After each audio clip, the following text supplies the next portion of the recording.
it's there's been a lot going on. I actually went and watched some Bumblebee, so that was good, and I we'll cover that. And Jody's been out and about. You saw Aquaman, so I figured we'd get into that a little bit.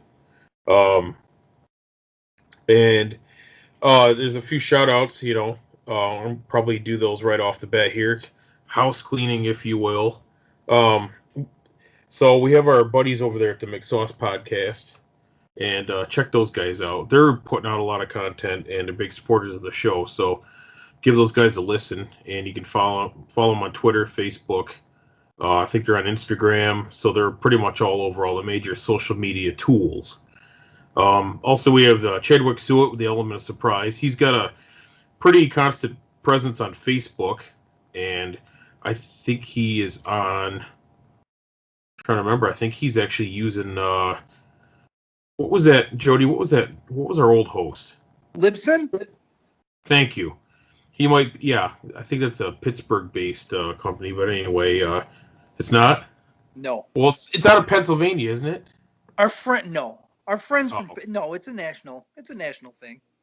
Well, it did not work for our national. needs. They're based in that state, aren't they? It's Audio Boom, San Francisco. I'm not sure. Our friends from Pennsylvania use it. Oh, okay, well, it's a pretty big deal. It didn't work out for us. No. But anyway, we won't get into that. But at any rate, yeah. So anyway, we've got I think Pete Harmich. He's going to be starting to do his podcast again, Common Ground. So once he gets rolling on that, give that guy a listen. Let's see who else we got. We got Hope This Finds You Well. Those are cool guys.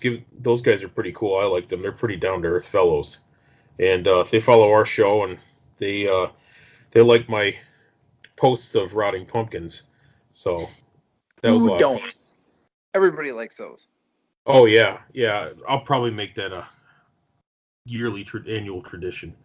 So yeah, if I forgot anybody, I apologize because I'm a little rusty. But yeah, so Jody, I was going to go ahead and get right into the Bumblebee movie I watched. Watched it probably it's been about 3 weeks, and I really enjoyed the film. I thought they did a great job. And if anyone has seen the trailer, I'm going to just tell you about the trailer because it's not really a spoiler because it's like public information. You don't think I should, Jody? No, I what are you going to tell people? Okay, there's this car, and it's the 80s, and it turns into a robot. It's very two-dimensional. Okay, no. And so the girl is very surprised. That's a very vague. That's a very vague. I've said too much. And John Cena is there. Yes, the clefted chin. Yes. I really enjoyed his character in the movie. By the way, I thought he was really good. So, but I like John Cena anyway. I think he's cool. But in fact, I've got like 2 John Cena figures. One of them's got like the giant, barbell thing. Yes. And then that's the green hat, and I've got the blue hat version with the U.S. title, which is pretty cool. So, and a lot of times I get those because I just like the belts. But he's right here, and I think it's funny because I think he's wearing those like ankleless socks. But see, it's a nice figure. It's nice. That's a very nice belt too. The detail on that's amazing. Yes, I have one of those. I got with a Alberto Del Rio figure. Oh, nice! I'd love to get one of those. I wish they'd make Dutch Mantel with the wrap. They do. I have one of those as well. I have a Zip Coulter figure. You're holding out on me. If you find one, dude, I'm in the market for one. So, not a real rascal, but you know what I mean. Rex America. I love that. It was so great. It was so awesome. You were the only person. This is such a tangent. You were the only person that enjoyed it. That is such a terrible wrestling angle. It's that's Max why I like America. You just like that he came out in a rascal scooter. That's what you like. And you know what? It was legit. The guy had surgery. He was legitimately in a rascal scooter. He's in the rascal scooter waving the flag. And for the people that don't know, it was a flag that was a half Mexican, half It was a American hybrid, flag, yeah. Yeah, it was and a they hybrid. were going to unite the two countries. It Yes. was so stupid. It was such a terrible idea. That's why I like it. So It's stupid. it's right up there with the Blue Bloods, man. I love it. Dropped after about a month. They said, "Okay, all right, Dutch, we're not going to need your services." Oh, that was it. Dutch had been excused. Oh boy. Yeah. Okay, so the Bumblebee movie. Anyway, so we're far afield, folks. We're gonna keep going here. So I enjoyed the film. And they got the Transformers right. I mean, they're spot on. And other than that, I'm not going to say anything because anything else would be giving things away. I'm not going to do that. From what I've heard, it's gotten very good reviews, far better reviews than any of the other Transformer movies. I think people have. It's gotten a very good word of mouth, and I'll tell you, as someone who has no really, like, I'm not I wouldn't say not a Transformers fan. I'm not against them by any means, but it was not in my wheelhouse as a kid. I've seen the first movie, which I hated. I've seen the cartoon, which is good. But I'm at best a casual Transformers fan, and I'm excited to watch it. I want to watch it when probably won't watch it in the theaters, but once it comes to the red box, I'm in. I want to check it out. Cheapskate. There's so much other stuff that's come out that I can't make it. No, I just wanted to say that. I found an opening, so I went for it. No. If it came out in like February, maybe, but it's like third on my list of movies to watch. So there's a lot of content out there. There's a lot of stuff coming out, but the only ones I cared about were Bumblebee and Aquaman, which I totally forgot to watch Aquaman this weekend. Next week I'm going to watch it. Oh, and I was going to ask you. Now, having been someone who actually watched the film, is that a kid-friendly movie? Is Aquaman? Yeah. It's got a few. I did not take my son to watch it. It's got a few words in it. It's not terrible, but it does have a few. Has some light swearing in it. Okay. Well, about 15 words. I kept track the last time I watched it. I've seen it twice. Well, was it a dark film for kids, or was it like overly violent? No. Or was it like Justice League? Was it like Justice League kind of level of violence? Not even okay. No, I wouldn't say that. It is a more it's kind of a light. I wouldn't say it's a much lighter movie than a lot of the other DC Universe movies have been. It's a little bit lighter movie. It has more of a I'd go so far as to say it has more of a Marvel tone as far as keeping it not too dark, jokey. It's a fun movie. No, it's not as dark as, say, like Man of Steel or Batman v Superman, or I mean Wonder Woman's a lighter movie too, but it's even and so is Justice League. You know, they're trying to get things back on track. I like that feel. It's great. I've seen it twice now, and I've really enjoyed it. I can't wait to see it again. That's not okay. I mean, same thing. Spoilers. You haven't seen it. I'm sure a lot of our listeners and stuff have seen it, but I would give it a very emphatic thumbs up. I really enjoy most of the movie. I really don't have a lot of gripes. There's a couple of like minor gripes about maybe some of the acting and stuff in the movie, but nothing that would like. I mean, you watch Justice League and you're like, boy, Steppenwolf is a terrible villain. What is this crappy CGI? That's one good thing I've heard mentioned before. The effects in this movie are really good too. Like you're not getting Justice League Steppenwolf crap CGI. This is really good effects. I think they probably had to slap that film together. I think they were under a rush. So, I mean, it's probably like mid 2000s CG. It's bad. I take it back. It's probably like late 90s, early 2000s, like maybe 2000, 2001 CG. Like it's Mummy Returns bad. Cutting room floor technology. Yeah, like we didn't end up finishing the scenes, but I don't know why. But Steppenwolf reminds me of Gerald McRaney. I don't know why.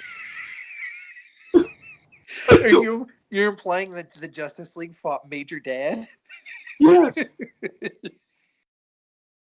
It's Gerald like McRaney. Simon era Gerald McRaney, like with Oh, the mustache and stuff shaved off. I oh, don't that's know funny. why. It's kind of like if you smell coffee and it has an overtone that reminds you of something else, like a skunk. Or a You know? cat. It Yeah. smells like a cat. Sometimes I make coffee in the morning and like, oh my gosh, it smells like tuna fish. Yeah, I don't Yeah. know why, but yeah, I'm not going to disagree with that. Yeah, exactly. And it's yeah, so I really hope they make a Justice League film, but at any rate, I um don't know. I don't know if it's in the cards, but I will say, we're not going spoilers. that Aquaman is one of the most visually appealing movies I've ever seen in my life. Visually, it's a really cool movie just to take it all in. and I will tell you that if you would give DC Universe a chance, I have a free account, Jody. I don't pay. Okay, you can go on there, and they just did an expansion for Aquaman, and it's the entire underwater realm of Iron Man. It's like they took and added another game inside the game, like another whole. I mean, it's expansive. It's huge. Mm-hmm. It's awesome, and like, so what I did was like Crystal's brother got me. What he does is he'll buy a 1 month subscription just to play for a little while because he doesn't have a lot of time either. Like me, we hardly ever get to play video games, and it's a great game. But the thing is like he'll buy a month and then just play it for a while and then stop. You know what I mean? So like what they do is like if you buy a 1 month subscription, they up your combat rating because that's one of the things I know you have complained about with that game was that they do intentionally. You can't, no matter how much you grind, no matter how much money you spend on there to buy gear, your combat rating is not high enough to do the levels unless you buy a subscription. And hey, that's their business model. It works, Right. you know. It's But working. They wouldn't keep doing it if it wasn't working. Now, of course, exactly, you're talking. Just for the listener, you're talking about DC Universe Online, the RPG game, right? yeah. I mean, and Yeah. I set up my name, but it's on PC, but it's also on Xbox. I think Right. it's on it's probably on PS4, but I'd have to check because I don't have one. But I have an Xbox One S, but it's great. It's a great platform game to play. And for a while, when it first came out, it's been out for it's 8 years almost. Quite a while. Quite a while. Yeah, it's in there. That's a good thing. I mean, that means it's a good game, and they've changed it up now to where I really like it, where your skill sets and things are automatically filled in as you level. Instead of you having to pick all your traits, they make them automatic with whatever level you're at, which is cool. Your overall build, Mm-hmm. what's available to you, so you're not wasting points and having to screw up all your stuff. User friendly, but no, but at any rate, so we did a 1 month subscription, and we played a level where you go through, and I think you're going up against Starro. You've got like there's a bunch of Starro guys Yeah, I around. think I try. I've dabbled. Then there's I've an dabbled a little underwater bit in it, and cavern. I think I did play that level a little bit. Yeah, I think him and I did one where we went up against Black Manta, Well, that's and cool. it was cool. And so I have a Captain Atom character on there that I use for that, and he uses quantum powers, and he looks verbatim like Captain Atom out of the '87 comic books, or even now. I mean, he's never changed All except for the silver, right? You're talking all yeah, silver, red gloves, red boots. yes, and it's great because they don't stop you from making that character because it's so basic. You know what I mean? Sure. And You just what make some works. tweaks and you're all set. The only tweak I had to Uh, make was to the chest. That was it. I made a red arrow, which is like green. It's like Speedy Right. Roy Harper. Yeah, Speedy. I made Yeah. a red arrow facsimile basically on there. Yeah. The game's not bad. You and I have had our discussions about it. Honestly, probably the reason I couldn't get into the game, I don't know what I'm supposed to do. And that might be just me because I'm Well, not I've a offered big to have you RPG play guy. with me. Well, I've offered to have you play with me, and it's easy. You just share the quests, and then you can just follow the other guy. I mean, it's not too bad. I understand that if you're not familiar with it and you don't have anyone to play with, and you're trying to figure it out, I get it. But what it is like you have a tracker on the far right or on the right hand side of the screen, and it has your quests. But the way it's set up is, and I didn't mean this to get into an in-depth discussion about DC Online, You but with at least give me the short version. the short version, you Pretzel Star. Anyway, Do you kiss her? You're married. okay, yeah. Love, true love. Which one was it? Was that Robin Hood Men in Tights, or which one was that? No, this is Spaceballs. Spaceballs. No, but where the guy goes, love, true love. The guy where he's talking like that. I can't remember which Mel Brooks movie that was. It was really funny. Anyway. Oh, no, that was Princess Bride, I'm thinking of.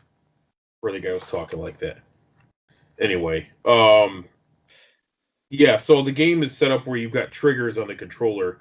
And what you could do is, like, you open up your menu and all the different categories of your different, like, you've got one that's like quest log, um, cosmetics, inventory, that kind of thing. They have an alert icon that's there, so you can sign up for the alert. So when a slot opens up, it will tell you. So that's one mode. You could do the story mode, which the story quests, and it's all kind of in there. Like you can go up against Gorilla Grodd. Like you have to go and you have to destroy all of the degenerators that are there because it turns people into like gorillas or whatever, so they can be in Gorilla Grodd's army or whatever.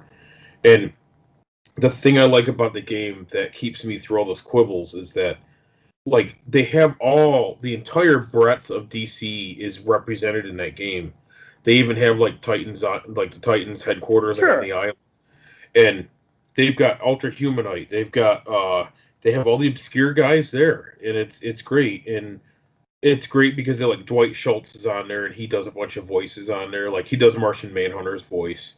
He did Flash for a while, but then they switched it over to I don't know who's doing it right now. They had a younger guy do Flash when they came out with a new expansion, but the War of the War of I think it's called the War of Light. I think it's got the one with the different Green Lanterns.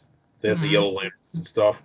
That one's really good, and you can actually like they've got guys like Arkillo is like walking down.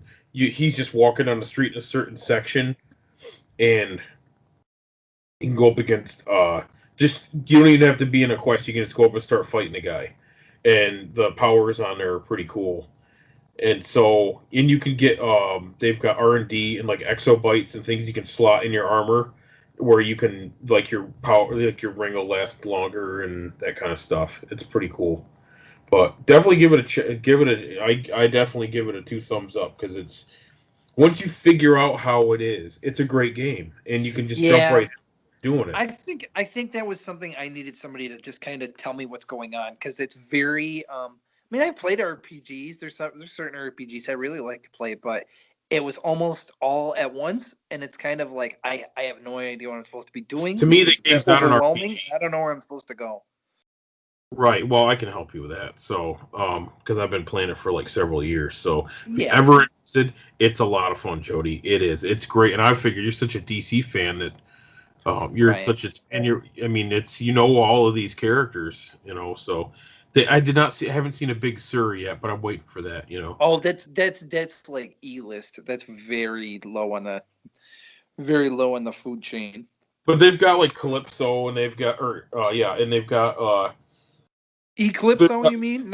You're not talking about the not the villain from right? Spider-Man, sorry. I used to think she was hot when I was younger, but Calypso I'm thinking of Callisto from the Morlocks. yeah, there you go. No, Calypso was like a voodoo lady. It was like scantily clad, and she was in the bayou. But she was like one of us. I think she tried to. She was using like voodoo stuff on Craven, I think. But anyway, that's like '90s lore. It doesn't matter at this point. But no, yeah. So I'm digging that, and I'm glad that they made an Aquaman movie and it's well received because if well received, they'll make more movies. And yes, I think it's doing great. Great yeah. word of mouth. It's doing great it's done really, really well. I'm really happy for it. Yeah, and I think the DC is. I think if they're careful, don't overplay their hand, they're not ever going to beat. They will be, if Marvel decides they're not going to make any more films after Infinity War is done. I don't know what the plans are, but I thought that there's a whole new set of plans after all that's done.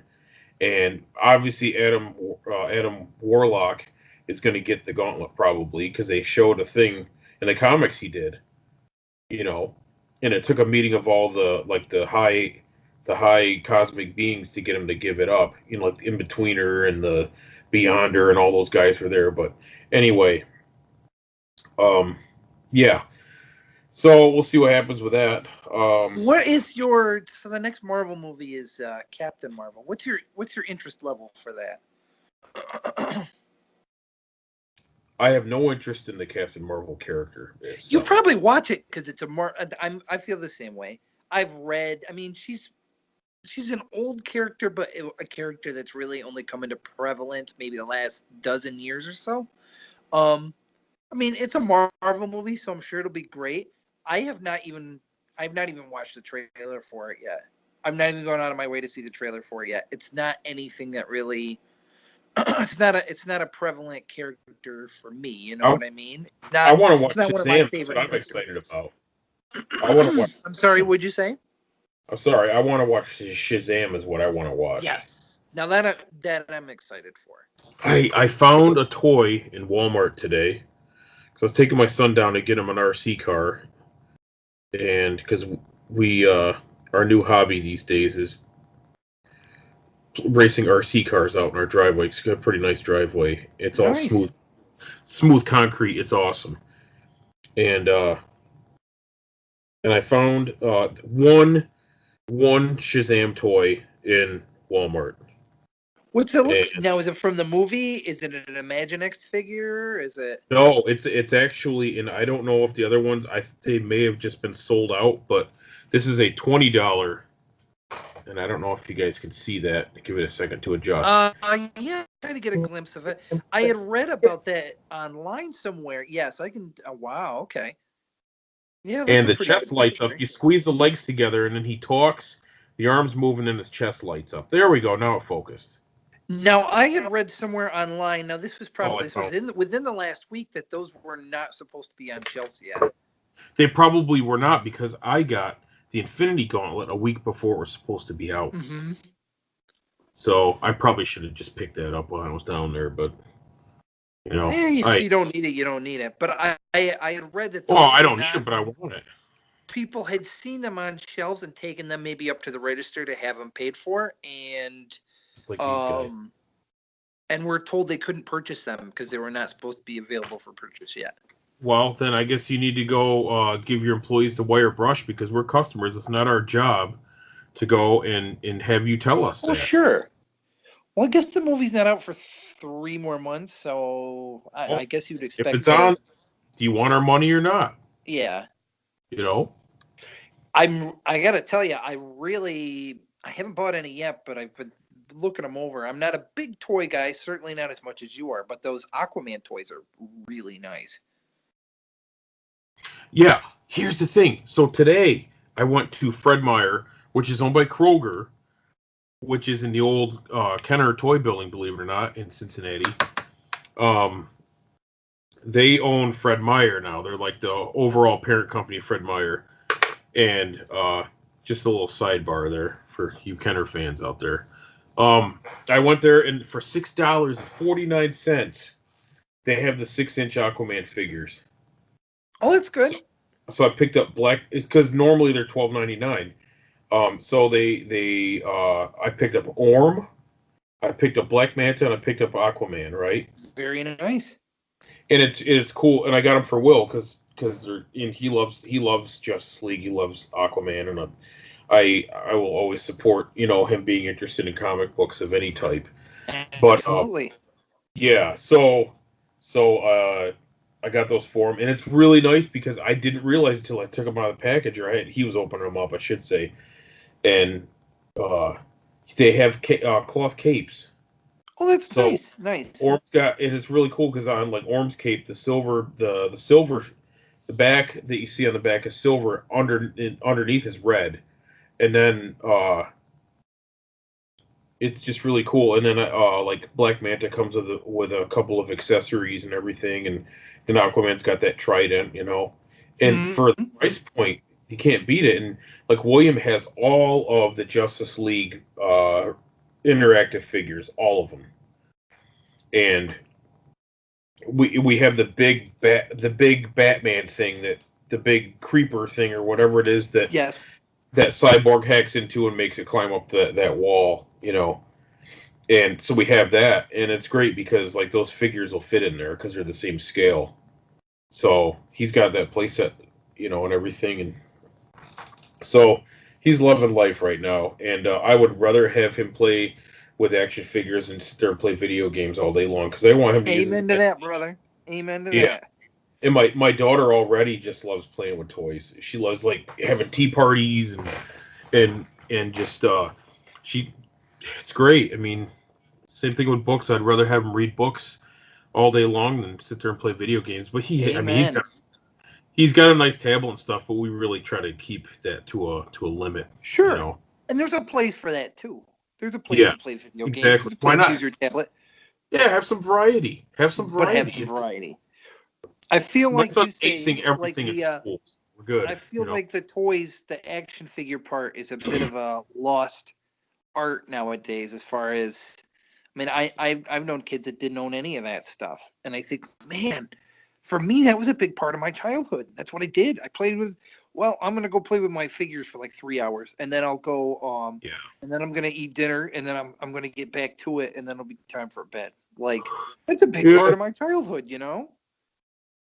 Well, speaking of which, I found a really good supplier on eBay for G1 Transformers, Hey, nice. and I picked up all of the Dinobots in box.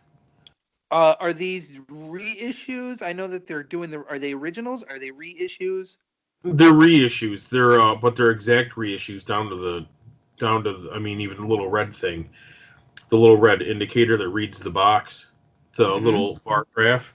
And they've got so I got all the Dinobots, vac metal, everything is verbatim metal parts. Even the sticker is the heat sensitive sticker, and they're just amazing. I mean, everything is legit, like you're walking to a store in 1984. Now I think I saw these tonight for the first time. Are these the ones that are they're on card, right? They're not in a box, they're on card. No, they're in a box. Okay. Have you seen the ones that are on card? You mean like G1 stuff? Yeah. No, no, the G1. You're talking about the small ones like Bumblebee and Cliff Yeah, they're Jumper. really they're very small, right? I But they have no, the the ones in Dinobots were box always too. yeah. So the Dinobots were always in like a box because they're bigger figures. So I Mm-hmm. will have to say they did Hasbro did a real oh I should say Takara. Takara did a great job because a little brief history here for you folks that aren't um, toy nuts or Transformers nuts, but Takara was the original Japanese manufacturer of Transformers, and so Hasbro would say, "Hey, what do you got for us? You know, we need to use some of your stock, and we're going to rename some of them. Like Jetfire was a Takara toy from a different line that was Japanese, and Hasbro had you know, it took off. The sales were just so great, but they needed something else to throw at the public, so they got with Takara, and Takara's like, here, take this. So that's why Jetfire is such a big in scale versus the other toys, because it's like, well, this is what else we have right now, you know. They didn't expect it to take off so well, but at any rate, um, yeah, you've got uh, Cliff Jumper. There's a whole slew of small scale Autobots. Like one of them, Bumblebee, right? yeah, Bumblebee, Bumblebee and Swipe. Cliff Isn't there one Jumper called were the Swipe? same size. Why Yeah, are they so small? Sideswipe. He was one of the well, because they were wind up cars, Oh, and okay. and they got rubber wheels on them and stuff. They're like GoBots. They're really Yeah, small.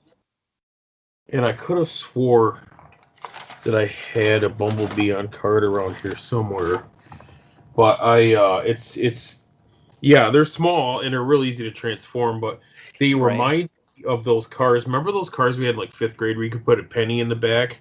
Weren't they called turbo racers? I think they were called. I think so. And you put the penny in the back, it would put a ballast in the back, and then the cars would go, yee, and they were wind-ups, and they had rubber tires. And those things were really cool. And so it's a lot like that, even though you don't stick a penny in the back, but it's the same idea. And and so, yeah, that's some cool stuff. So, like, I'm going to get an Ultra Magnus here soon. And because you can get those in the box. But the toy company coming out with the reissues, if I haven't mentioned already, it was 21st Century Toys are the ones doing that. That's the company, and it's pretty neat. I have some of the Masterpiece as well, the Masterpiece toys. Like I've got, and I posted. If you guys want to check out the Twitter and Facebook pages, I am putting up a lot of my Transformers. I have a G1 Shockwave up there. I've got a company called Cloud9 makes, or at least the toy line it's called Cloud9. There's a Quake Wave that I put up there. It's a dark purple version of.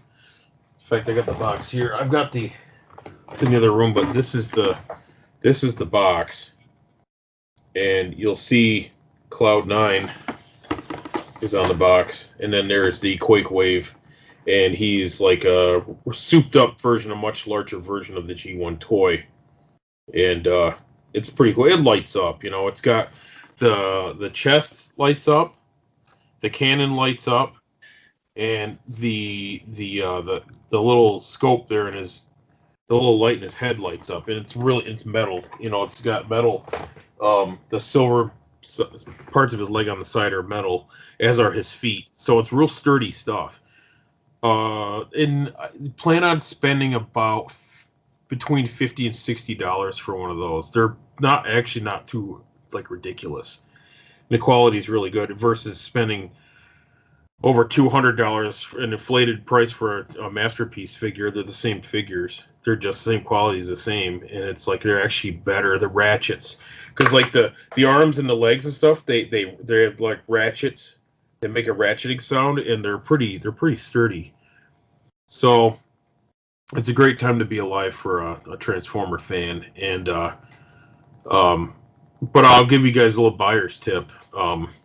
That like the Wish app would, like Wish.com, they would have some stuff on there, but I've noticed the shipping is ridiculous now, and so you can go on like eBay and get some of these for like $30 for, say, like a Autobot Ratchet. You can get him for like $30, like free shipping. But I actually ordered him through the Wish app, and I paid an extra $12 shipping for each figure. So you're looking at $42 shipped versus $30 on eBay. So I would, it's one of those things. If you can find someone good on eBay, I'd go with that because they're mint in box, and I learned my lesson. So I ordered a Bumblebee, a Masterpiece Bumblebee, and he comes with Buzz. So, which is funny. What was that kid's name? What was that was the kid's name, right? The kid that would hang out with Bumblebee. You're right. You're asking the wrong guy. He wore the hard hat, and his dad, Paul McGinty's probably when he hears this, he'll probably want to give me a permanent mohawk because I don't know the kid's name. But let me see here. I'm looking it up right now because I have the internet. I have a nice computer in front of me. I'm still not using it, but I don't want to mess up the screen. But anyway, there's a kid on the cartoon that would hang out with him like all the time. He'd wear a hard hat and work boots, and so. Why is a kid working on like a construction site? Because like his dad's like the foreman or the boss. He runs the construction company, and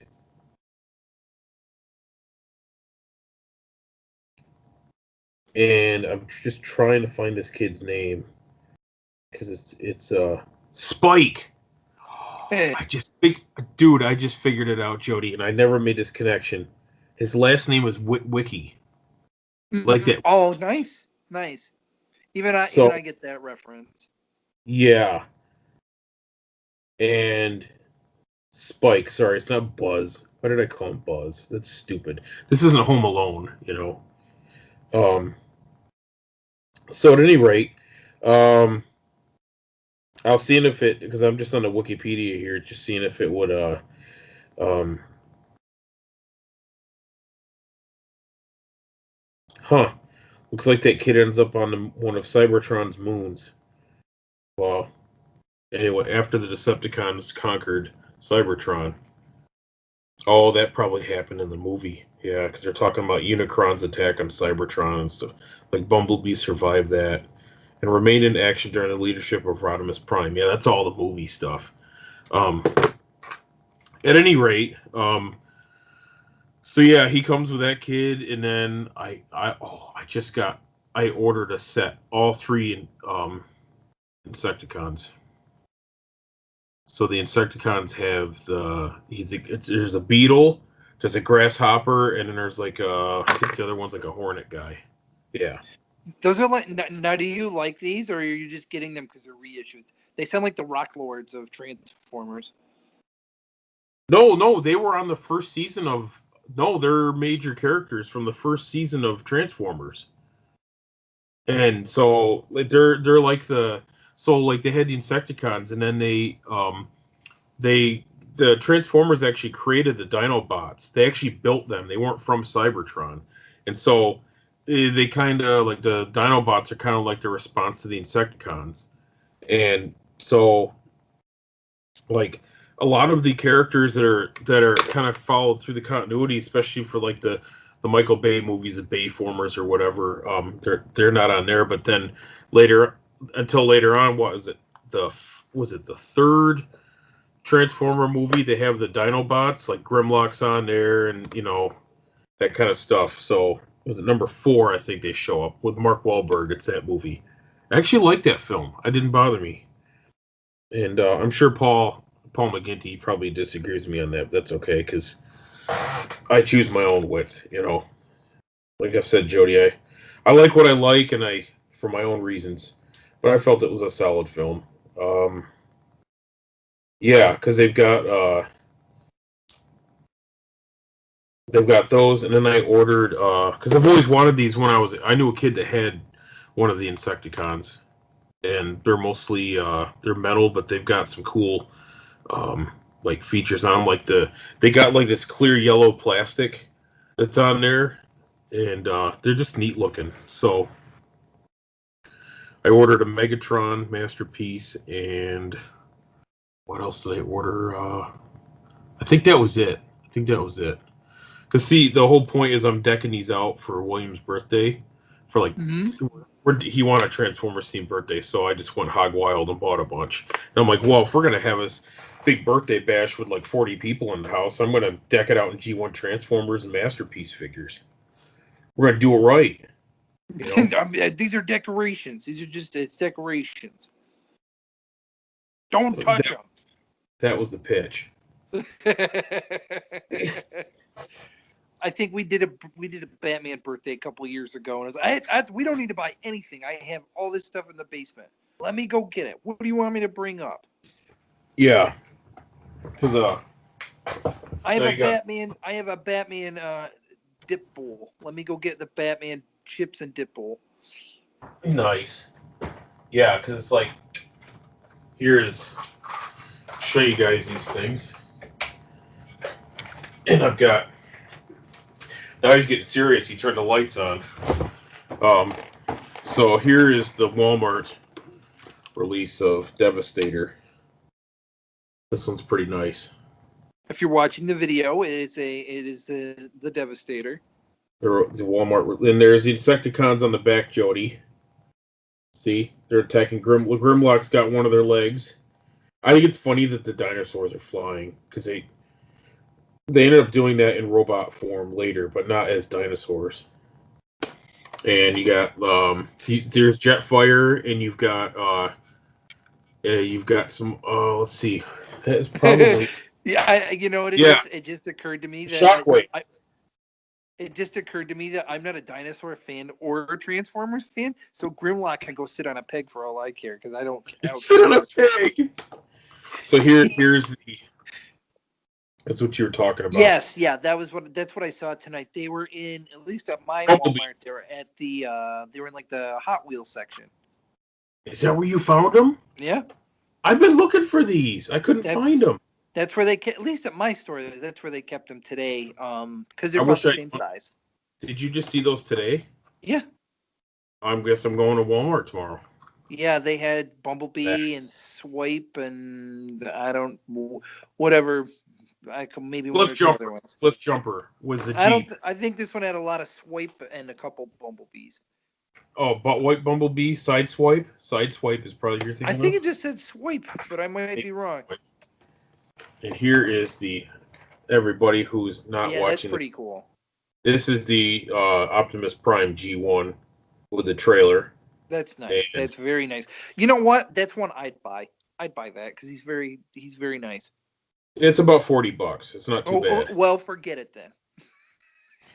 Well, for those of us who want to actually spend money and support the economy, it's $40. Yeah, I will be doing so in more productive ways. I'm not going to be spending it on toys.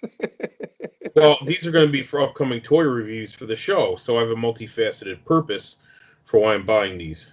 So that's good. That's understandable. Stay tuned, everybody, because I actually have a Facebook channel for the podcast.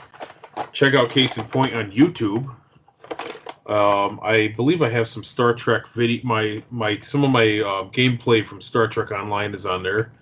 Are they Star Trek cosplay videos where you're Riker? Yeah. Yes. Yeah. And I'm entertaining some Ferengi broads on there. You know. I like Klingons and Ferengi women. You know.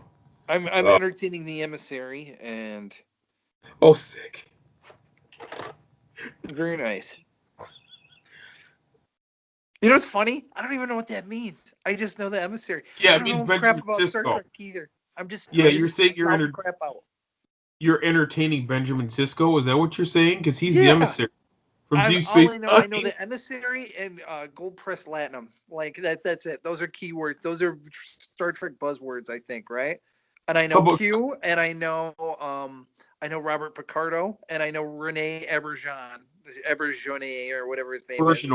Auberjonois, yeah. That's all I know. And Odo, of course. He is Constable Odo.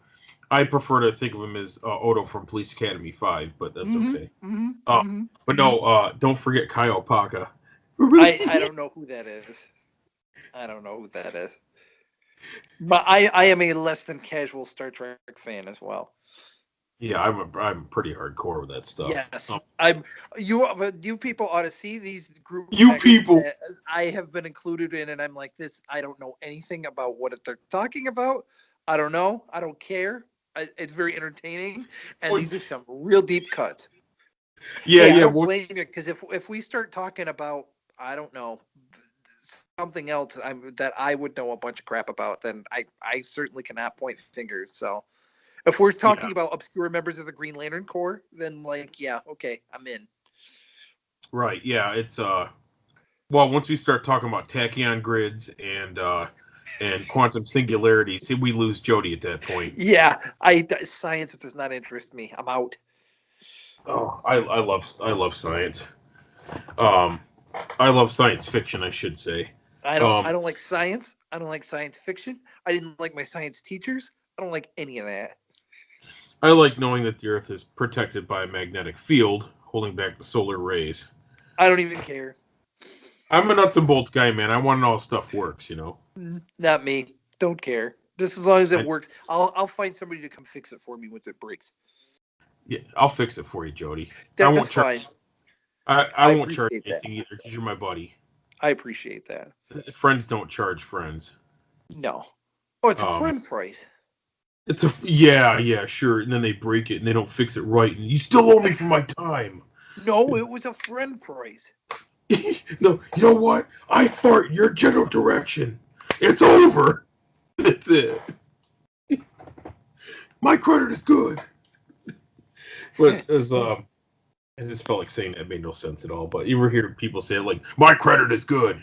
I don't know why I get laughing about that. Like old guys used to say that, you know. You watch like old TV shows from the '70s, and they'd say that. They get all fired up. And I think Garth Knight said it to Michael Knight when he's at the casino in the Goliath parts 1 and 2. He goes, "Shall we go ahead, sir? His credit's good." Like that. He's playing the crap table, Garth Knight.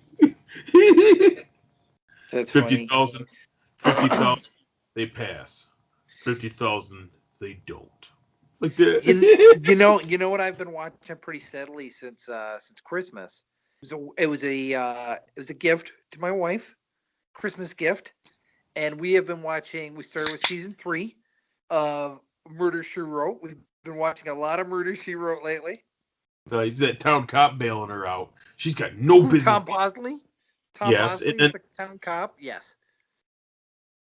I It's think awesome because it's like everybody that was a villain on A-Team and Knight Rider, they just make the rounds, and like they were on this show too. Yeah, was Lance Legal on there? Did Lance Legal make an appearance? I don't know who that is. AKA Colonel Decker. Oh, no, not yet. I'm only 8 episodes in. There was this one jerk that got murdered on a episode. He was the villain. Well, he wasn't a villain, but he was in. He must have been on an episode of A-Team because he's got such a punchable face. He was in. The only other thing I know him from is Friday the 13th Part 8, and he was like a teacher, and he was a real jerk in that movie. And he must have been on Knight Rider. Must have been. If I showed you a picture of the guy, you would know exactly who he was. Was it John Vernon? No, it wasn't John Vernon. I know John Vernon. No. How about Robert O'Reilly, aka Gowron? Was it him? I'll tell you exactly what the guy's name is. You give me 2 seconds here. Okay, I'm looking at looks like Triple H flexing. Yep, Yeah. Really? I am the game. Really? Here, that must be what I found. The camera. Look at those guns. Yeah, I still got it. I'm jacked. I'm gonna outlift my brother pretty soon here. No, I'm just kidding. I'm a little out of shape, but I'm gonna get back to it. Moving the weights upstairs tomorrow, so. What if you trip over them, then you have no choice but to use them? Well, the thing is, I'm building kit in the garage, so I'm gonna move. I'm making a home gym upstairs, so I've got a huge. I got a really nice digital treadmill upstairs I've been using and stuff. So. Okay, so this guy's name is Peter Mark Richmond. And you know what? So far, yes, no, that's the guy. That's the that guy's been on Star Trek. He was on the episode Neutral Zone on season 1. It was the season finale. Yes, his name's Ralph something. Ralph Offenhouse. He was also on an episode of Hardcastle and McCormick. Yes. Knight Rider. His name was Kleist. Yep, he was on season 3. He had a hovercraft. He was on The Fall Guy, Heart to Heart. I knew from looking at this guy must have made a career out of being a real douchebag. Dude, he's still acting. He's still alive. I figured he was dead. He looked old in 1986. He doesn't look any different. His hair's a little grayer, but yeah, but he's had that comb over thing for years now, decades. That's really funny. I started naming off. Oh yeah, I know that guy. Yeah, that guy's a real jerk, and he was on an episode of. He was on an episode I watched the other night, and it had this guy that was on Webster on it. It's a fun show. It's a fun show. Yeah. And it's funny because when I was a kid, I never watched Murder, She Wrote. I hated Murder, She Wrote because it was on at 8 o'clock on CBS. Excuse me. So at 8 o'clock on a Sunday night, I would be way more inclined to watch something like America's Funniest Home Videos or The Simpsons. That was, of course. He was a wallpaper on my phone for a while. But he was a wallpaper on your phone? Yeah, he was I used to work with a guy who looks like him. I showed it. And I said, dude, he's like the evil version of you, and he thought that was funny. But it's funny because that was season 3 of Knight Rider. They had like this hovercraft with a grenade launcher on it, and they had this real fat guy running the thing. And so the controls are in front of him. He's going. You need the video for that one. Yeah. So, at any rate, we got kind of far afield there. Oh, if you want to talk Murder She Wrote, I'm here. I'll talk all day. Do you have the whole Oh, set? okay. So Do you you have know the what whole... the last one I watched was? I watched part 1 of the Magnum PI crossover. Yeah, that's good stuff. That's good stuff. It's probably the first episode of Magnum PI I've watched in about 30 years. I think didn't Jonathan Frakes made an appearance on Magnum PI, I thought. I think he Oh, I'm might sure be. he probably did. I think he's on season 1 or season 2. He was one of the. He was in the Navy. I think around the time Thomas Magnum was. Like he had the white, and I'm sure that's probably one of the reasons he got the gig for Star Trek, because I mean Star Trek had their rank and file military guys and that kind of stuff. So, but yeah, Jonathan Frakes, he's a pretty cool actor. And yeah, it's great. I actually have the whole run on DVD of Magnum PI, and uh, I don't know if it'll never make Blu-ray. It won't, because um, a little background behind that is like the way they used to film shows is they'd film them on 50 millimeter film. It wasn't digital, it was analog. And so to transfer those, and I was talking to my brother about this, like either was it yesterday, I think I was talking about it, but there's a really lengthy article. There's actually two very lengthy articles. One's from 2017 and there's one from 2018 where they discuss the process and the cost of transferring, namely the old Star Trek series, the original series, the Next Generation, and also trying to get Deep Space Nine, get that transferred over, taking that film and transferring it to digital. And then once you get it on digital, you can go in and clean it up with computers, and you can sharpen the images, right? And so, but to do that, it's very costly, and they're not sure if the return is there to do Deep Yeah. Space. And so they get into NTSC format, which is the format they use in the States, for viewing shows and stuff like that. But um, PAL is the overseas version. And if anyone's like an NES or old gaming console fanatic, they talk about and PAL versus NTSC. That kind Right. there's Right. bleed over there, real nuts and bolts stuff. But anyway, I guess there's talks that they want to transfer Deep Space Nine over to do the Blu-ray. So that would be great. But I know that they did the A Team. The UK got in Europe got a release of the A Team on Blu-ray where they cleaned it up, and I don't think the states are far behind because with Airwolf, it took a while. It took several years for Airwolf to make it on Blu-ray to the states, but Mill Creek is actually the company that owns or they have a license, I should say, to distribute that in the states. And it looks fantastic. I mean, the Airwolf stuff looks amazing. It looks like a brand new show. And so, I mean, that's what I'm in it for. That's what I would like to see these older shows get cleaned up and put out there the way. Because I mean, the thing is like they even talk about those articles I mentioned a few minutes ago. They talk about like, remember if you watch like, and this came to mind if you watch Unsolved Mysteries, where like it's all fuzzy and stuff, but then when they do like the special effects, it's all like it doesn't mesh well with like the regular photography and stuff. Well, they get into why that looks so disjointed. It's because you're taking a digital effect and you're putting it over an analog feed or an analog recording, and that's why it looks weird. You know what I mean? It looks kind of cheesy and cheap Yeah. because you're using two different formats of image capture, and it just never looked right. You know what I mean? Like if they do update, and they'll have those grids coming down and the neon or the fancy graphics and the letters and stuff. And Right. It looks a lot less fuzzy than the regular story. yeah, it doesn't mesh well together is what they're saying. And I was like, oh, this is a great article. They totally go into how all the stuff used to work. And and because people are still like, well, you went ahead and you did Blu-ray for original series, Next Generation, and then you skipped right to Enterprise. Well, Enterprise was already filmed in digital format because it Yeah, came out a lot in less work. 2000s. A lot less work. Exactly. The thing is, too, if they have to, like you said, Magnum PI will never make Blu-ray. If you have to even if they have to talk about whether or not Deep Space Nine is ever going. You said Deep Space Nine is the one they're thinking about, right? Yeah, so if you watch Yeah. season 6 of the Blu-ray set of the Next Generation, there's actually a crossover episode on there, and that's what kind of got me started on all this, Jody's when you mentioned crossovers. Mm-hmm. And you can, if you watch that episode, it's got Dr. Bashir and Data talking to each other, and Dr. Bashir just like took liberties and went through and made himself at home using the Enterprise's lab without getting authorization.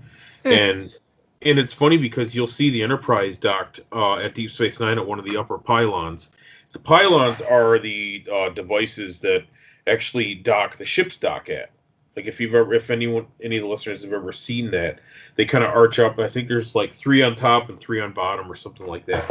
It used to be an old Cardassian station that the Federation commandeered and actually took it over um, to help the Bajorans get their provisional government up and running. But it's very, anyway. Yeah, very dorky. Yes, go on. Yes. Anyway, if you watch season 6, that is essentially an enhanced episode of Deep Space Nine.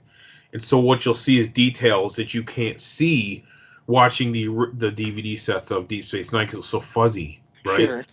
There's like colors and there's accents on the pylons and stuff, and also like on the main, I guess, operations bridge area of Deep Space Nine. There's like kind of like light red highlights, and the pylons have like yellow paneling on them and stuff that you didn't see before. You couldn't see it. The definition wasn't there, and so it's exciting. And I think they're probably trying to sweet talk CBS or Paramount or whoever's distributing these films to or these sets to actually do it. Well, I'm not. I I guess don't at know this that they point will. too, I mean, if it's, I guess what I was saying before is like, if they have to think about whether or not they want to do it to like a Star Trek series, there's a lot of other series that have no hope because it's, I would have to think at this point, like it's how much between all the time and effort and money they have to put into cleaning those up, what is the gain from that? It's not DVD sales. Everything is mostly streaming. You have your hardcore people that would like to finish out the series, you know what I mean, and get Yeah, everything, but for the most part people are streaming and they're not buying DVD sets like that anymore. So you wonder like what is the market for that sort of thing? And it it's has to be narrow. very small market. Well, I can tell you right off the bat, as a fan myself living in the States, the biggest market would be the UK. UK is a huge market. Sure. They're like super fanatics, but they're also the most critical fans of Star Trek that I've ever encountered as far as reviews of shows and even the ship designs. They are very like, oh, it doesn't make sense to have the nacelles over in this part because you got to support this. The main engineering's here. I'm thinking they're fake ships. It's fantasy. Don't debate this stuff. It's a TV show. Don't be putting down all of our English listeners. I'm not. I'm just saying they're not real ships. I don't know You if we know? have any. Oh, yeah, we do. We do. And I'm thankful for all of your listens, everybody. And that's Yes, everybody. we love the UK. We love the UK. I just to reinforce my love of the UK. I would love to go over there and just live there for a while. And I love the UK culture. I love there's two things that the people in the UK really I think is great is that they love guitar playing, and there's still like a huge presence of guitar shops over there, but their love of Star Trek is like awesome to me. And um I have no issue with people being overly critical about something, but sometimes you got to realize too it's just a TV show. I guess is all I'm saying, and that it's good to have technical discussions and everything, and that's cool. Um, but I mean, I don't see where like I could see aesthetically where having a ship design look a certain way. I could definitely see that. And that being said, I don't like the Kelvin ships. I don't like the J.J. Abrams Kelvin timeline ships. I think they all look like Dyson vacuum cleaners. They just don't. They're not. They just don't look sharp to me. And but there's a lot of things in Trek I don't like. I like the Enterprise, like the NX Enterprise. My issue with that You ship. love Dr. Pulaski. That's one thing you do love. Hey, Hey, she was okay looking in the 60s, okay? Hey, 50 years ago, she was all right. 50 years ago. That's 50 years ago. Well, the thing is like, I don't like the NX Enterprise because um, if you look at the bridge, it's too futuristic. It's like, how is that supposed to be a predecessor to the 60s? You know what I mean?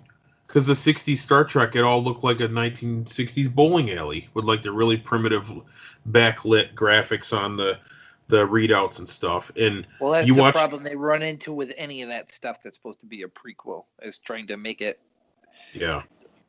not, try to make all those puzzle pieces fit in, I guess. Well, but other than that, it's like Jason and I, we've talked about how much we really like the show, and um, I got a Star Trek fellow fan on Star Trek Online. We play a lot on there, and we talk on Facebook a lot. But him and I talk about that too. Is how much we really liked Enterprise, and I never watched it when it originally aired. I remember it would be on like CJOH or um, some of the Canadian channels. It'd be real fuzzy. Like that was back when we still had analog TV feeds and stuff. Like if you had an antenna, you could watch like Canadian television without cable. And like I remember watching one where like it's the Andorians and they're on like that they're in that Arctic base or whatever, and that's all I really remember about it. But I didn't have an interest in watching Enterprise at that point because like the heyday of Star Trek had pretty much gone at that point. You know what I mean? Because like Yeah. Next Generation wrapped up in '94. Because then they were starting the movies, which overall did okay. None of them were really First Contact was the most successful out of all of those films, even though Generations is my favorite. I went to see Nemesis. I went and watched that in the theater. You And at watch it that with point, me. did I watch it with you? Yeah, you Maybe watch it I with think me. I might have went and seen that twice. I Yeah, watched it I here think too. so, yeah. You got Um, me laughing real bad because you leaned over to me and you go, remember us talking about the part where, like, they're doing that toast at near the end of the movie, and he goes, to departed friends. And you leaned over to me and go, Miles O'Brien. Like that, we go, you got me laughing. Because he wasn't no longer involved in Star Trek at that point. no, he's long gone. Yeah. I would think at that point that had been what, that was the fourth. That was the fourth Next Generation movie. It had just been, unfortunately, and that was what, 4 movies in 7 years, It's a 6 wide years. swath. It was a wide swath. Because Nemesis came out in what, 02? Does that sound right? Yes, that's So correct. between 95 and 02, you had 4 movies in 7 years. That's just oversaturation. Yeah. I think that, I mean, as much as Next Generation is celebrated and heralded, which, hey, if I'm not a huge Trek guy, but if I'm gonna watch it, that's what I'm gonna watch. Yeah. That's a lot. That's a lot. It is, and the thing is that the reason I think, at least my opinion for that, was that they had so much story built up. They had probably, and that's why if you watch like Star Trek Insurrection, which was the third movie, it felt like a long running episode of Star Trek. Essentially, it was. I mean, it didn't feel like a motion picture because it was limited to that place in the Briar Patch, that planet in the Briar Patch. And it was the classic thing that they'd already done in the series where there's like a cloaked observation point for Starfleet, and then they get found out because Data short circuited and blasted the cloaking field, and then all these people, like, why are these people watching us? What are these people? Because like the Federation was kind of creepy because they do that. They'd set up like these observation posts and just watch people, and because they have to observe the prime directive, and they can't let people know they're watching them. You know what I mean? And if they're not a warp capable species, or they're not far enough along, don't bother them. They're not ready to join the Federation. You can't give them the stuff. You're violating your own prime directive. Leave them alone. Leave the This is planet. so dorky. I know. It's bad. Well, too, I think with those movies, after you've had Generations, You've had 7 years of the show. You've had Generations, and you've had like Generations was good. First Contact was really, really good. It's hard to follow that up. It is. Even though Insurrection was pretty decent, I liked it because It's it was pretty good, but it's not as good as the first two. It's not as good as Generations or First Contact. And Nemesis is okay, but it's not as good as I think some people might argue it's better than Insurrection, but it's not as good as First Contact. Who? You mean Nemesis? Or Yeah, which one? what did I say? I think you said Nemesis. You said it's not as good as First Contact or something like Oh that. no, it's not yeah, Nemesis is not as good as First Contact, but it's probably well, I don't know. I like Insurrection because it's funny. It is because it's the whole British tar thing. That's great. It doesn't feel as what They're just having fun with it. They're having fun yeah, with it. Very like the whole relaxed. story. It doesn't seem as urgent. It doesn't seem as like world ending as say First Contact. It doesn't Well, seem as urgent, but it's a fun movie. It's probably the most fun out of the four movies.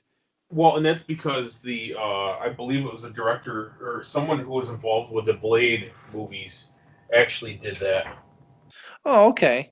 And so what you're getting is a more dark, because there was like the whole thing with the there was a whole thing with the mental, like they had that really disturbing thing with Deanna Troy, and it was the like that, for lack of a better term, I apologize to the listeners, but it's the I guess um they use the Remans, and they're like those underground race of people that the Romulans had used for like mining operations and stuff, and they lived underground. Um, the main villain of that, or I should say, tragic villain of that film of the was Shinzon, who was a clone of Captain Picard, and he had this syndrome that ran in the Picard family. But his his his main guy, he's called a Shinzon was called a praetor in Romulan rank, and I can't remember the name of the Viceroy was the freaky guy with the teeth, the Reman with the teeth that was always standing by his side on the scimitar, played by Ron Perlman, right? Really, Jody, you're a funny guy. He That was done by I think it was the director of Blade. I thought I could be wrong, but or maybe he was one of the prospects. But that's why the movie's so dark. And there's a mental violation scene on there, and then she's like, he intrudes into Deanna Troy's mind, and then she ends up getting back at him. She's like, "Remember me?" And she's making the Viceroy guy freak out, and he's like, "Oh." He's like, and so it was kind of a weird story, but anything with Romulans is cool. And they introduced the Scimitar, which was a really crazy ship. It was powered by it used Thalaron radiation as a power source, and it was really cool. Whereas traditionally the Romulan ships, stay with me, Jody, the Romulan ships are powered by a quantum singularity, and whereas the Whereas like the Federation ships use an antimatter containment field and they had a warp core. That's what they use for their propulsion system. But so the Stellaron radiation thing was nuts because they could charge it up and use this huge pulse that could destroy everything within like a huge swath, right? And that was the whole thing of the film was they're like, we got to get rid of this generator on the ship because this is like new technology they never experienced before, and that's why you have like data flying through space over into the scimitar, and there's a gaping hole in the Enterprise E, and he's flowing through space because he doesn't have to breathe in space or whatever. And anyway. What's your favorite Star Trek movie out of all of them? You mean original cast and Next Generation? Every original cast, Kelvin, all of it. What do you got? What's that? 13 movies. That's a hard one. That's a hard one because I don't like every one of them the same, but there's several I do really, really enjoy for their own reasons. I am going to have to go with, if you're asking me which one I think from a comical point is my favorite, I'd have to go and this could change on whenever my mood is, but right now my mood says Star Trek 4. Mm-hmm. It's a good choice. It's a hilarious movie. Because they just had fun as a cast, and it was directed by Leonard Nimoy, which is cool. He had directed Star Trek 3 and then went back and did Star Trek 4, but in Star Trek 4 they gave him the reins to do what he wanted to do, and it was just really cool. The You fun know, part, that's the sort of movie you can just, if you have cable and you find it on in the middle, you just start whenever. Oh, hey, Star Trek 4 is on. You can just start, you know what I mean? You could just yeah. start watching it whenever because it's Well, fun. and there's technology in that film that they have now. They've got transparent aluminum now. And in that movie, the guy's it like Scotty's typing up this because it's like 1984 or whatever, and he's typing up this formula on this really primitive computer, and he goes, the guy looks at it because they went to this aluminum company because they have to build those tanks for the whales, and he goes, transparent aluminum, because he knew all of the formulas. He was reading it. He's like, that's the ticket, laddie, like that, and they use that to like well, I'll give you this. You build these tanks for us, and this will make you so rich. You're going to be far ahead of all the other companies out there because we gave you this technology from the future, this formula. Just a great film. It's just It's good. awesome. It'd be in Yeah, my top three. I'd probably go and First Contact, even though I have not seen First that's a Contact in great a movie. really long time. That's probably the most solid out of any of the Next Generation movies. And um, so let me ask you this: did you know about the new Picard series they're working on right now? I've heard about it. Yeah, it's in the works. When's it supposed to come out? Later this year, right? I hadn't heard that. I know they're trying to get a script together, so I don't know I if that might be. think I had heard that Michael Chabon, who's a pretty well-known, um, very well-known writer, is doing some of this. One of the chief creative officers on it, and he's very good. They had to really get Patrick Stewart's buy off, and they were real nervous because they weren't sure if he's going to like the script. And he's like, "Oh, this is brilliant." But he's very specific about. He goes, "I want it to be different. I want it to be." He has these conditions that he wants the Picard character to do. Patrick Stewart does, which I think is great. He wants to do it right and do right by the fans. You know Now, is this going to be a CBS All Access show that I don't or? that I do not know. I think it'd be foolish if they did that. I I think think they so need too, to because put it out. I think that's you could make it more. I think it could be bigger than that. It's Well, kind of a big deal. How old that's is that kind of guy? what I think he's like 74, 75. Well, that's not as old as I thought he was. I thought he was No, older than he's in that. great shape. He's a healthy guy. I mean, he could do the he'd probably get 5, 6 years out of these. I wonder what the plot of the show would be. Like, is he out of retirement? Is he on the Enterprise still? I can answer that for you. It actually takes place 20 years after. Hang on a second. I think it says 20 years after Nemesis, but let me look. Hang on. Nice. And It'd be cool if he was like kind of. I mean, he should be retired. If he was retired and maybe could. I don't know. He's almost like special ops or something like that they could send in. so here we go. 15 hours ago. And take this for what it's worth, people. It is the internet. And it says that so Alex Kurtzman, he's the guy that's in charge. He's in charge of the current running Discovery series, Star Trek Discovery, which I enjoy very much. Um, I do have the CBS app, and I'm a sucker, but because I could just do what my brother did and just do a free month and watch it all. But I don't watch marathons of TV. I just don't have that kind of time on my hands. Um, can barely get a podcast out for crying out loud. Um, Jeez, it's not because I don't want to, people. It's just I have other things going on. Um,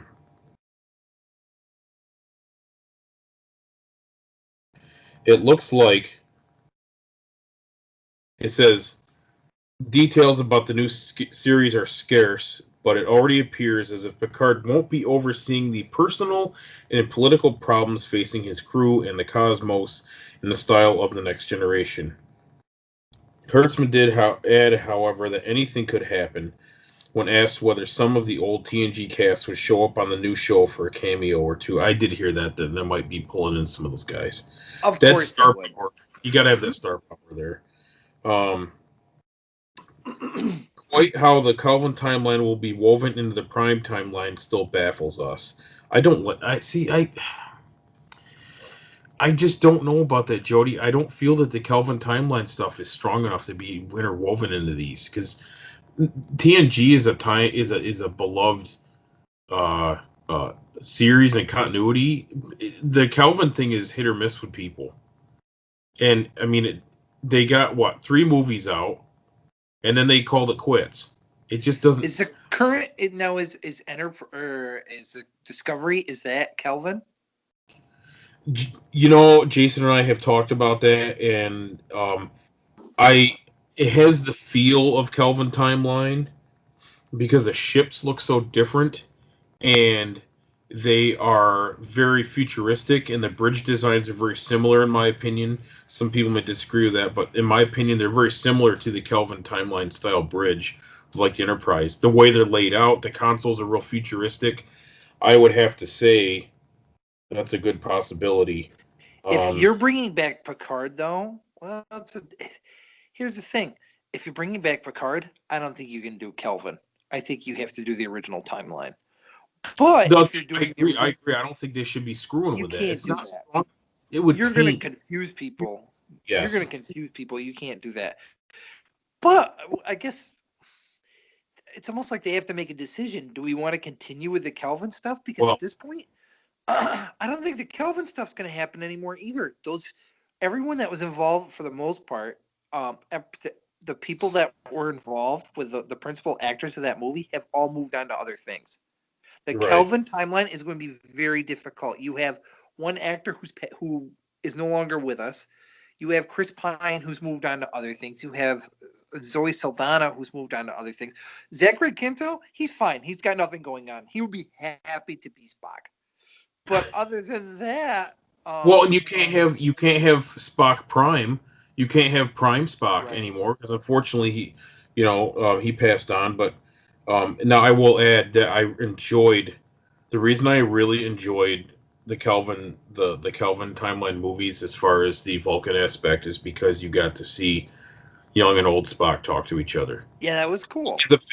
I was very moved by that. I had a hard time when Leonard Nimoy passed away. I teared up in my car because I heard he passed away, and as a fan, I really enjoyed what he did for the series, and I relate a lot to the Spock character in a way that he's the kind of person that, like Spock, because of the way he was, kind of the situation he was in, people didn't totally, they sold him short, but they didn't totally understand him either. You know what I mean? They always expected him to act a certain way, but when he didn't, they were always surprised. And people always thought that they had Spock figured out while he's a Vulcan and he doesn't show emotion or whatever. But really, behind the scenes, and some of the Kelvin timeline showed this, was that there was a lot of complex emotions going on. He had to bury those because of his Vulcan heritage. But he's half human.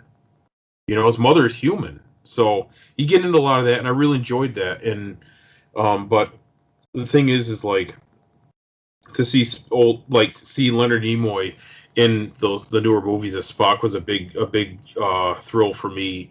And when I watched the first, great. Yeah, when you see the first film, the first Kelvin timeline film, and you see him in the cave there, I got goosebumps, and I was just kind of, yeah, that was kind of a special thing for me to see him in the cave. To see Leonard Nimoy, he'd had a lot of health problems. He had like emphysema and stuff, and to see his dedication to want to come back, because for a while there he said he never would come back. But see, what they did was he stuck to his guns, because he said he wasn't going to come back and do Star Trek because he wanted to just have Spock be trying to work on unification between the Romulans and the Vulcans, right? Because if you watched like The Next Generation, he's in that two-parter called Unification, right? And so Spock is much older at this point, and he is working on like getting the Vulcans and he's in the underground movement to get the Vulcans and the Romulans to be one people again, right? And he said he didn't want to do Generations because it would just be a cameo role, and he didn't want to do that. If you read his book I Am Not Spock, he explains all that, and which is a great book. I love it. And so to see him in a movie was a huge thrill for me because I never expected to see that. I mean, it was great, you know. And I had really had my doubts when they were going to do a new Star Trek film, and it didn't look at all like what I was used to, and you know. So it was good, and it was great that they're able to get a trilogy in before he passed. I think that's just nothing short of miraculous because, Sure. you know, when you get these actors involved, I mean, they're getting older and stuff. You don't know when their time is up, Right. you know. And you get someone like Shatner. William Shatner has such a zest for life, and he's so involved in so many different things, and he doesn't look his age. And for crying out loud, he just put out a Christmas album, you know, with Henry Rollins is on one of those songs, which is hilarious.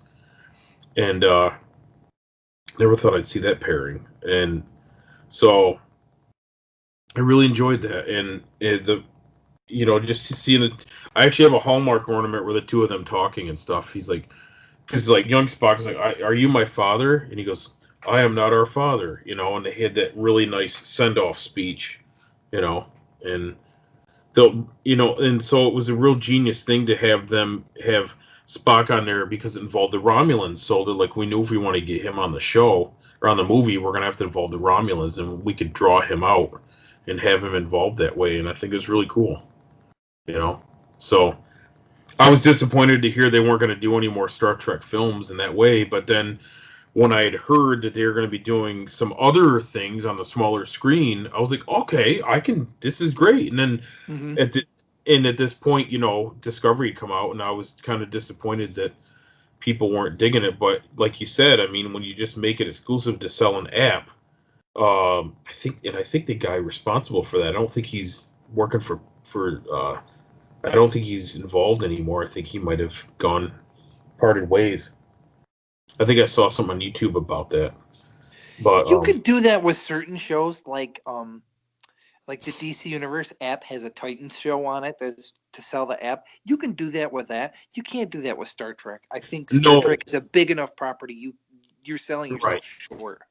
right. Well, and that's the thing is they were really trying to bank on that, and it's Right. like you've got Star Wars and you have Star Trek. It's Coke and Pepsi, you know, and of the sci-fi realm. And I mean,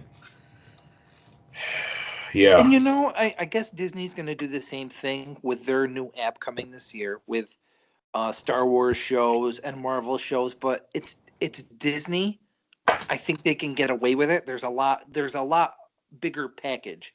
You know that the people that are like yourself that are signing up for CBS All Access, you're not signing up for Bold and the Beautiful. Like you're not signing up for that too. You know what I mean? You're right. signing up for Star Trek and that's it. You're not signing up for CSI Miami. You're not signing up for these crap reruns. You're signing up for Star Trek and that's it. Where with the Disney app, it's more of a total package. You're getting a lot more value for your money there.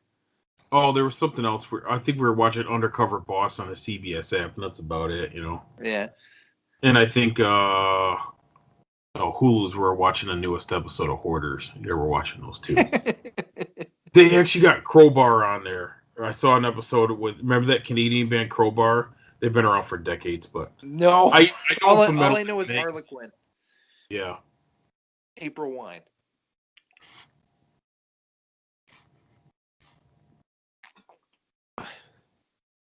You like that? You like Yeah, that that? He's speechless. He likes that. He likes that April Wine. I wanna rock. I like to rock with that song that they I did. like to rock. Yeah. You Dang it, like dang it, it. I dang it, like dang it. it. You like it. I like Yeah. to rock. Yeah, that was great. Those videos are pretty cool. Um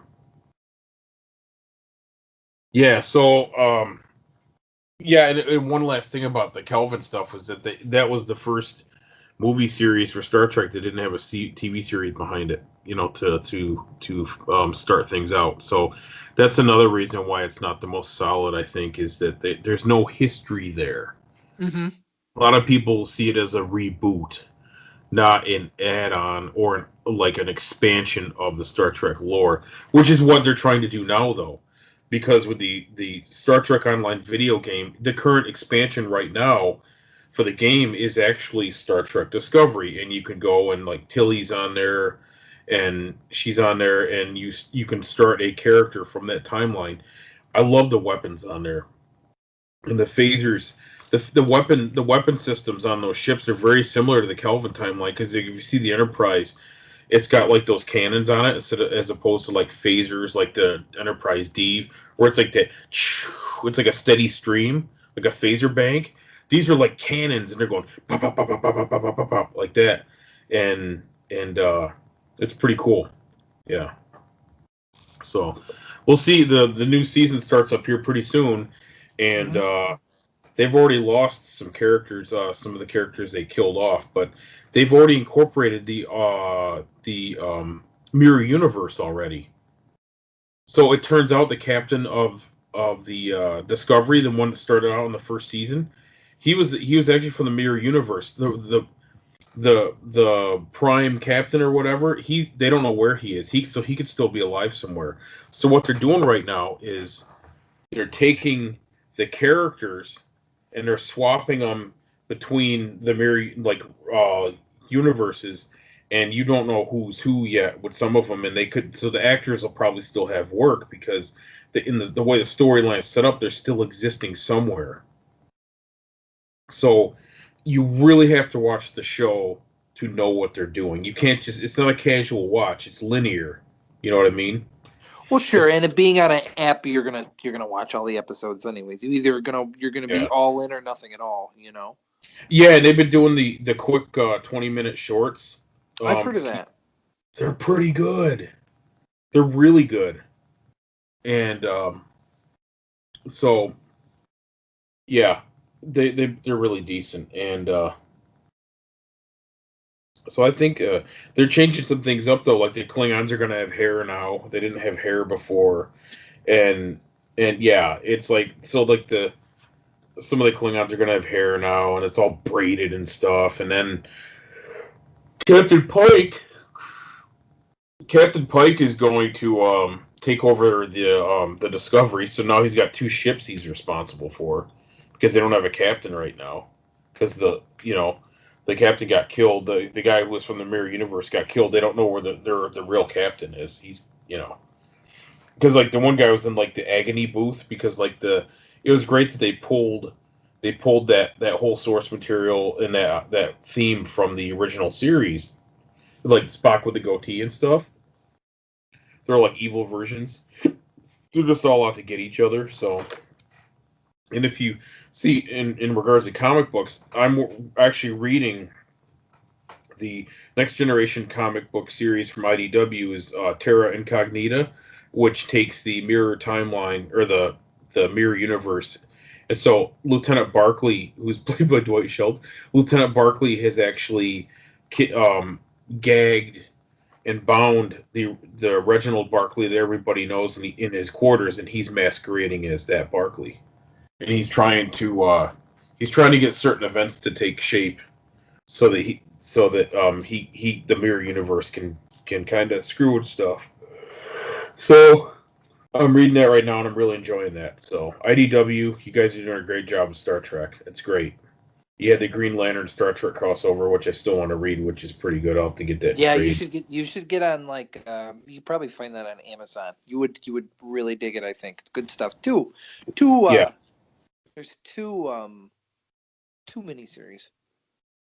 Yeah, and then they also had Mirror Broken, and then that was another series that they did that I need to finish out. And then there's another Mirror Universe series that they did a run that they did that I need to pick up. So and it's great because like it's funny because the data from the Mirror Universe he keeps augmenting his circuitry and doing add-ons, so he's like the trap jaw version of Data. Like he keeps adding mechanical appendages and stuff to his arms and stuff, like he's the Borg. It's hilarious. You know, it's some funny stuff. But yeah, at any rate, um, yeah, there's some cool stuff in the pipes, and I'm excited. As a Star Trek fan, I'm excited. As a Star Wars fan, I'm not excited. But not to say that some of the outings they had weren't good. I loved Solo was like fantastic, and I'm hoping that they would do a follow-on movie to that because I think that's strong enough to have its own series of films. So I think that might have been the plan. I don't think it's going to happen. no, because the lady responsible for all got this. I think she got dismissed. She got removed from her post. I'm excited for episode 9. I'm hoping they turn the ship around. But as far as these like TV show announcements go for the Disney app, it doesn't do anything for me. I'm not. Are they really trying to do a interested in Star Trek? Trying to do a Star Wars TV series? Yeah. Which hovers around the minor characters. Yeah, it just. I don't think there's interest. They're going to water it down. See, you can water Star Trek down because Star Trek is such an expansive. You can't water Star Trek down because it's such an expansive universe. Star Wars is very limited on the small screen and the big screen. It has no small screen presence besides the cartoons. Well, the thing is with Star Trek as opposed to Star Trek made its start on TV, of course, obviously. Excuse me. But with Star Trek, it's more of a, you don't need a lot of big action in Star Trek. A lot of it is taught, it's discovering new civilizations. It's talking. You don't need big action all the time. Where Star Wars, I feel like you need that big action. And if you're moving that over to TV, you've got really big shoes to fill. You have really big expectations to try to fill. There needs to be depth because that Star Trek does not have depth. The closest they got into depth was like the whole discussion between Vader and Luke. That was about it. And that was it. I mean, that's as deep as you get is him trying to convert Vader back to the light side.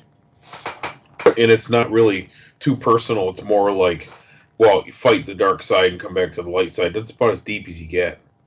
And now I will say the prequels tried to get a little more deep with Padme and Anakin and that kind of stuff. Which Captain Panaka, sure. Captain Panaka, yep, definitely. Who was the other guy that took over after Panaka got removed from his post? Because everybody knows what happened. Even though it was off screen. Yeah, Panaka nowhere to be found in episodes 2 or 3. Maybe he retired after the Battle of Naboo. Maybe he retired. I don't know. He took a job on a spice freighter. Or maybe he's relegated to shipping Corellian pears, as my brother likes to. But Jason talks about Corellian pears, which I think is funny, and so maybe it's like you can create a backstory where like Captain Panaka goes to restart the Mandalorians or something like that. Even though give me a Captain Panaka. Give me a Captain Panaka series. That's what I want. We're gonna address this right now before we close this show out.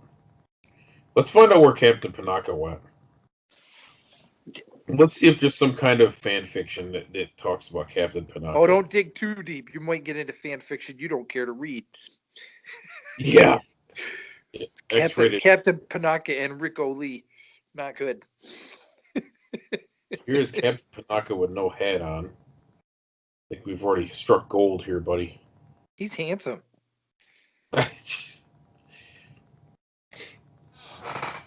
There we go. We got some. Yeah, that's. Oh, okay. We got some Captain Panaka stuff going on here. Oh, this Wikipedia is full of adware. You can't send the Queen there. The Hutts are vile gangsters. The Hutts are gangsters. That's his best line. Wear that hat with a cape on the back of it.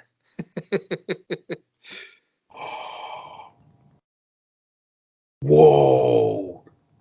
When did this happen? He goes, So listen to this. I'll read this small stanza to you guys. Quarsh Panaka, that's his real name. Human male native to the planet Naboo. Nice, Jody. Was a security forces captain. Quit screwing around, Jody.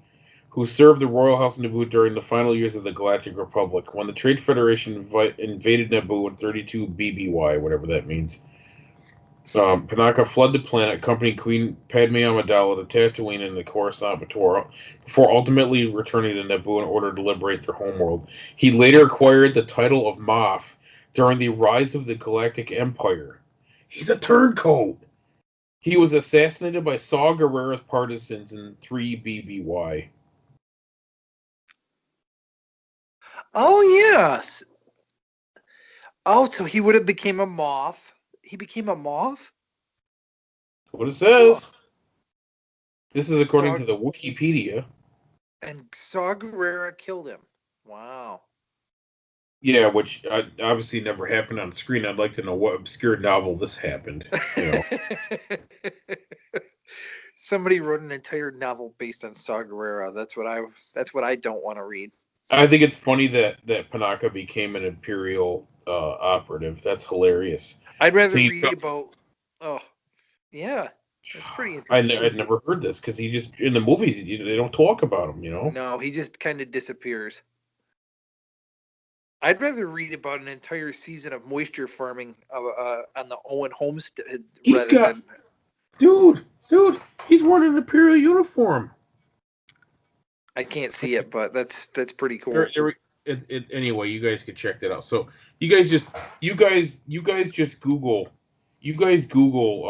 Captain Panaka Imperial, and you'll probably find a picture.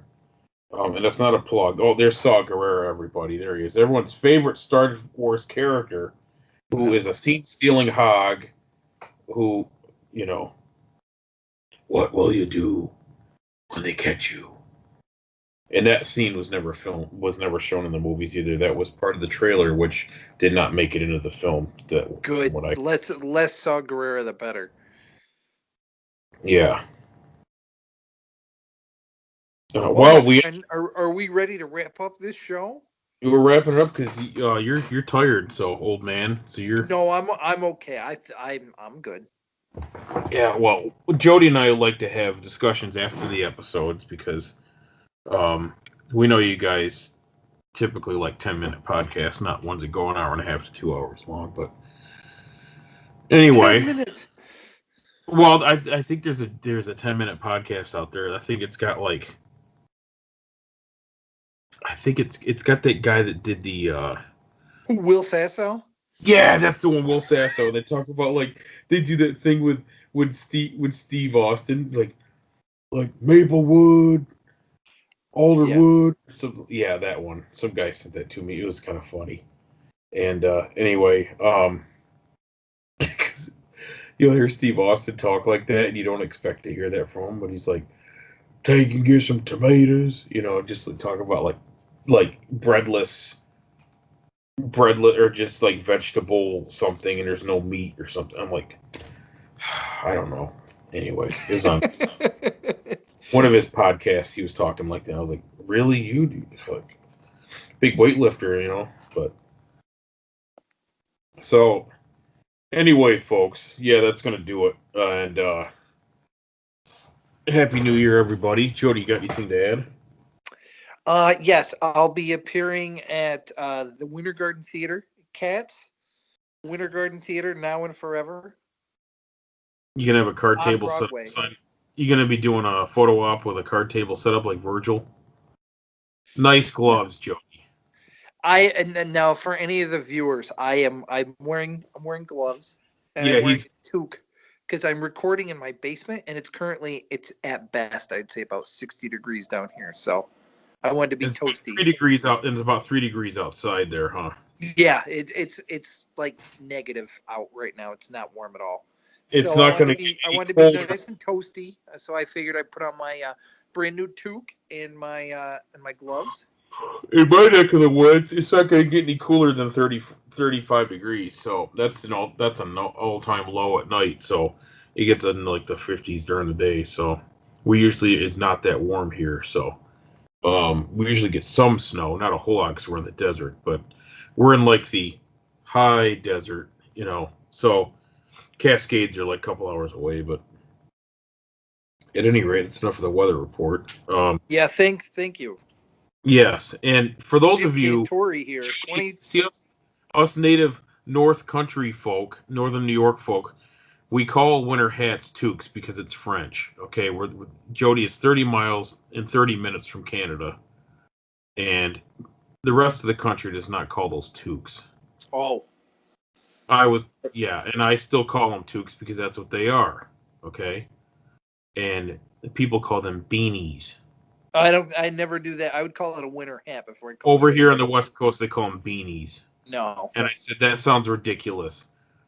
Toque is a lot better. So that's what I call them. So I have not shed my roots. Okay. Never will either. Just for the record. So, so anyway, guys, thank you so much. And again, check out our podcasters we covered earlier. And if you've made it this far, an hour and 40 minutes in, we appreciate it. So good night and have a good one.